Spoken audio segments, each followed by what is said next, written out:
चलिए दोस्तों, हम लोग फिर से शुरू करते हैं। यहाँ आप देख रहे हैं कि आप अभी सीटेट सुपरफास्ट के फेसबुक पेज पर हैं और हम आज बात करने के लिए फिर से आए हैं। विकास की परिभाषा देने के लिए आए हैं। तो विकास एक सतत प्रक्रिया है। विकास क्या है? विकास एक सतत प्रक्रिया है। एक बालक का विकास जीवन पर्यंत होता रहता है। एक बालक का विकास जीवन पर्यंत होता रहता है।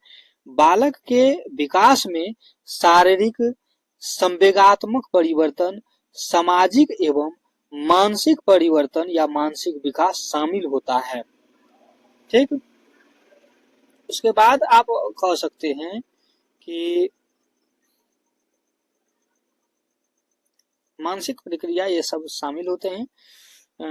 यह प्रक्रिया जो है वह बाह्य कारण से प्रभावित होता है, इसलिए विभिन्न चरणों में अपना स्वरूप बदलती है। विकास के फलस्वरूप हुए परिवर्तन परस्पर संबंधित होते हैं। इस विकास की प्रक्रिया से व्यक्तिक विभिन्नता प्रभावित होती है। व्यक्तिक विभिन्नता जो है वह क्या होता है? वह प्रभावित होता है। इसके परिणाम स्वरूप बालक में कई विशेषता भी उभर कर जो है सामने आता है।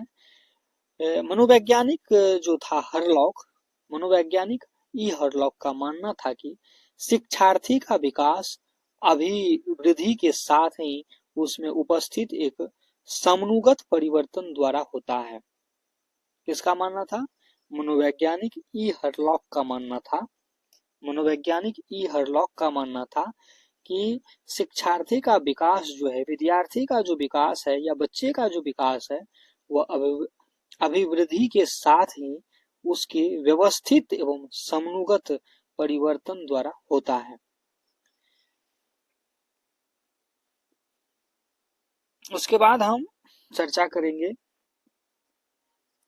परिवर्तन का प्रगतिशील क्रम जो है उसमें क्या शामिल है, वो भी देखेंगे। जिनके कारण जो है शिक्षार्थी में नवीन विशेषता का जो है योग्यता जो है प्रकट होती है। नवीन विशेषता का जो है योग्यता जो है प्रकट होती है। व्यवस्थित शब्द का अर्थ विकास की प्रक्रिया में होने वाले परिवर्तन से जो है, परिवर्तन के क्रम से है जो पूर्व परिवर्तन पर आधारित होते हैं। जबकि समनुगत जो है, समनुगत का तात्पर्य ऐसे परिवर्तन से है, समनुगत का तात्पर्य ऐसे परिवर्तन से है जो संबंध विहीन नहीं होते हैं और उनमें परस्पर कोई ना कोई संबंध अवश्य होता है।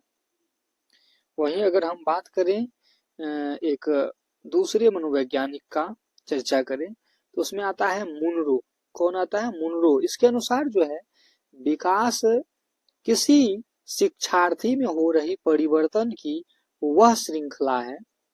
विकास किसी विद्यार्थी या किसी बच्चे में हो रहे परिवर्तन की वह श्रृंखला है जो उसके भ्रूणावस्था से लेकर प्रौढ़ावस्था तक की अवस्था में चलता रहता है। इन प्रक्रिया को ही विकास कहते हैं। इन प्रक्रिया को ही क्या कहते हैं? विकास कहते हैं। लेकिन अगर हम एक अन्य वैज्ञानिक, मनोवैज्ञानिक गैसेल के अनुसार देखें तो विकास प्रत्यय से अधिक है। विकास क्या है? प्रत्यय से अधिक है। इसे देखा एवं जांचा जा सकता है। इसे देखा एवं जांचा जा सकता है।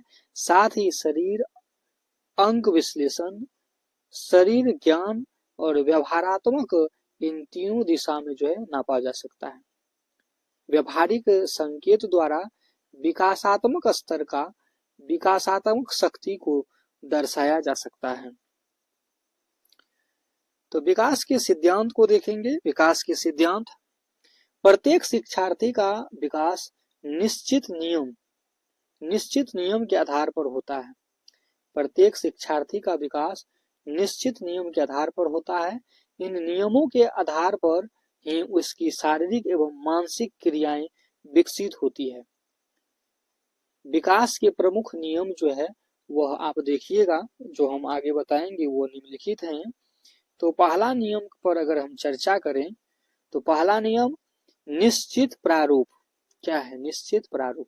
किसी बालक का विकास मस्तकाधोमुखी दिशा में जो है निकट से दूर की ओर दिशा में होता है, मस्तकाधोमुखी होता है।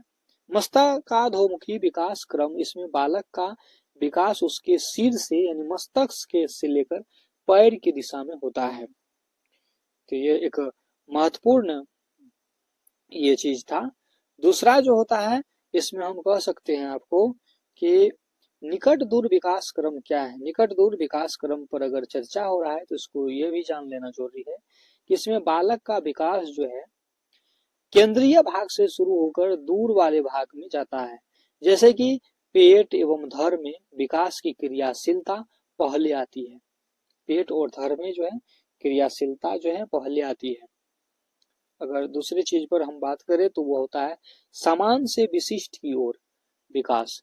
समान से विशिष्ट की ओर विकास, बालक विकास के क्रम में पहले सामान्य तथा बाद में जो है विशेष क्रियाएं करता है।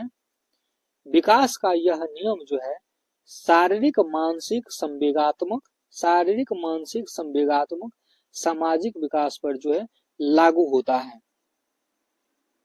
सामाजिक विकास पर क्या होता है? लागू होता है। अगर हम नेक्स्ट देखें तो इसमें है क्या? स्थिर व्यक्तिगत विभेद। स्थिर व्यक्तिगत विभेद क्या है? स्थिर व्यक्तिगत विभेद, किसी बालक में शारीरिक क्रियाएं जल्दी होती है। कुछ बालक में आप देखते होंगे कि शारीरिक क्रिया जल्दी होती है तो कुछ में लेट से होता है। जिसमें जल्दी होता है वह जल्दी बोलने लगता है और जिसमें लेट से होता है वो उसको थोड़ा दिक्कत आता है। तो अन्य बालक में शारीरिक क्रिया जो देर से होता है तो वह देर से बोलता है। इस प्रकार से जो है किन्हीं दो बालक के बीच विकास क्रम में विभेद हो जाता है जो सदैव स्थिर रहता है। उसके बाद हम देखेंगे पहले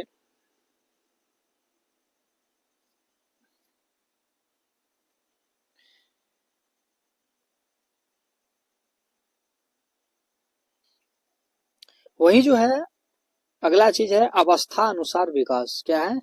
अवस्था के अनुसार विकास।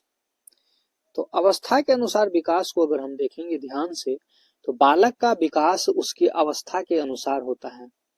बालक का विकास क्या होता है? उसके अवस्था के अनुसार होता है। जैसे एक वर्ष का जो बालक है वो बोलने लगता है, परंतु यह बालक की प्रक्रिया उनके जन्म से ही शुरू हो जाती है। माता पिता अपने जो है बालक के साथ जन्म से ही कुछ न कुछ बोलता है तो वह उसको सुनकर सीखते रहता है या सीखना शुरू कर देता है, ऐसा आप कह सकते हैं। तो अगला चीज जो है वह है विकास परिपक्वता एवं शिक्षण का परिणाम। विकास परिपक्वता एवं शिक्षण का परिणाम। परिपक्वता का अर्थ होता है बालक में अनुमानसिक रूप से शारीरिक गुण का विकास है। बालक का अंग स्वतः शारीरिक क्रिया द्वारा जो है